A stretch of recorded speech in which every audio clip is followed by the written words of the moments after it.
So I think right now he's going through a phase, but you can maybe inspire him and say, there's a whole other side to sports, to basketball, other than just playing basketball. Yeah. From a business sense, and get him going that way.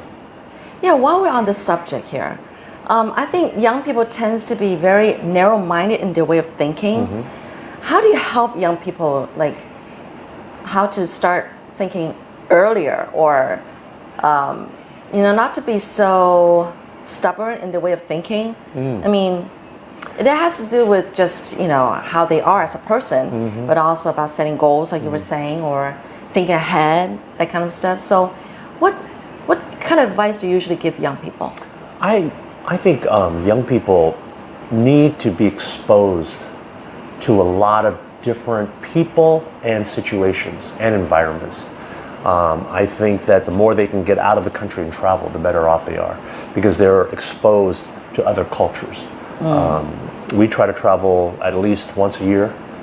You mean company trip? No, I'm talking about my children. Your family, okay. Yeah. And I like to take them, we take 2 trips a year, one in the summer to go back to the States, because that's where I grew up, and their grandparents are still there. Okay. And the other one is regional, whether it's here in Asia or maybe somewhere else, to get them exposed to how other people live, other lifestyles, to widen their horizon, if you will. And I think that's important, number one. Number two is that I'm an advocate of work experience. Okay. At a very young age, to get them out there in the workforce, get them out there in the quote unquote the real world, and let them see what the real world is all about.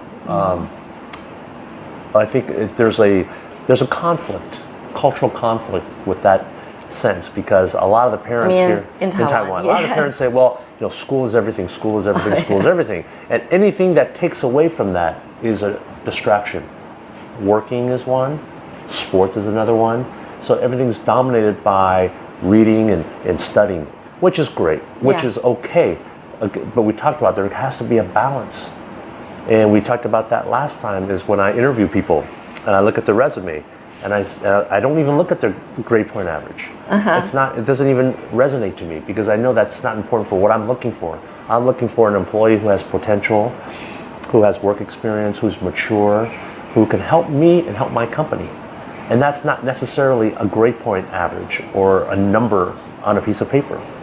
So going back to what I'm saying is, they should get a lot of work experience and meet a lot of people. That will widen their horizon. And that might inspire them to say, hey, I met this guy, you know what, and he's doing this thing, and that really interests me. Yeah. And you never would have had that interest if you didn't meet that person, either on a trip or working or doing whatever. And I think that's important. You're right. What are your sons like? Talk about that. I'm saying all this, my sons, I'm trying to get them to do the same thing and get them out there and meet more people. I'm sure they're on the way. My sons, they're like your son. They like sports. They talk about sports all the time. It's a different generation now. It's a very digital generation. So everybody's on their mobile device, or they're watching YouTube. So that's a little bit different for me to handle. I was just telling a friend of mine, I was telling the coach, a player, I'm the coach, and I was telling the player, I said, yeah, why don't you call the kids up and tell them we got practice on Sunday. He says, okay. So come Sunday, I said, what happened? How come nobody showed up, or half the showed up? Well, he said, I posted it. I go, huh? In our days, we call. Okay. So if I call 5 people and 4 people say they're going to make it, and one person says no, 4 people are going to make it, and so-and-so is not going to make it because he has, he's an appointment. Nowadays, they say, oh, I posted it. So after you post it, he doesn't know who saw it, who didn't see it. So it was a surprise to him. So there's the kind of a generation gap. Oh, no, that's a problem. Yeah. Oh, well, that is a problem. It is a problem. But, my kids are like any other kids. They love sports, and they go to a school that's very demanding, very competitive. So they have a lot of homework to do. But are your sons very similar in personality? I'm sure they're very different. They're very different. What's your older son like? My older son is probably a little bit more outgoing than my younger son. Really? Yeah, my younger son is, he plays basketball. He plays on the basketball team at school. Well, they both play basketball, right? Well, they both like to play basketball. One actually plays. The other one, my older son, doesn't play competitively. That's interesting. He just likes to go out and shoot and play street ball. But your younger son, you say he's more quiet. Yeah, my younger son is, it's kind of interesting. My younger son is very similar to me when I was growing up. I could see a lot of similarities. I play a lot of sports, but still very shy underneath that. And I could see that in him as well. So I try to get him out of his shell. And I think basketball helps him.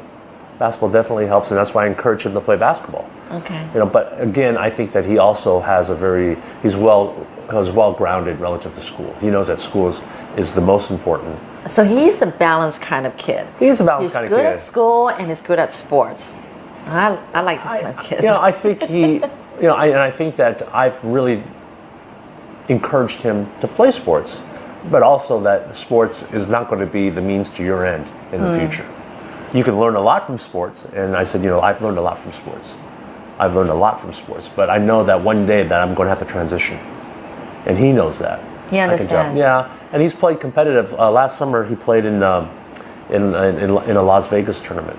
Really? Yeah, and that was an all-star of all the all-star teams. We call them AAU teams in the U.S.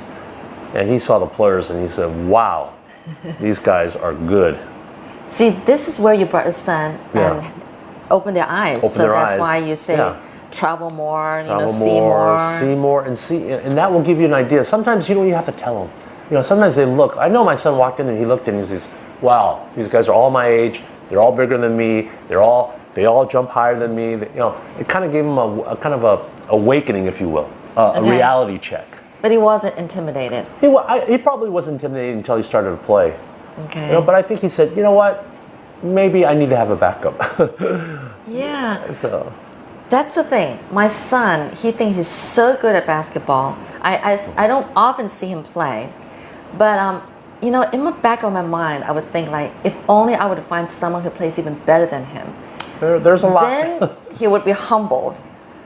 You should invite him to come and play with us, and then he will see some real good basketball players. Really basketball players are real skilled. Yeah. And he'll say, and I'll guarantee you, he'll say, "You know what? Have second thoughts. I like basketball, but basketball may not be my future." And I think it's just another way of not telling him, but just showing him. Yeah. And let it's him, okay, right? That I think get the message. I think your thinking is right. Your thinking is right. And me being a former athlete, I can say that your thinking is absolutely right. Really? Yeah, but it's hard. He's at that stage right now where he has a passion for the game. Yeah. And that's great. You got to have passion for something. Mm-hmm. But if you can turn that passion to something that will help you in the future, that's even better.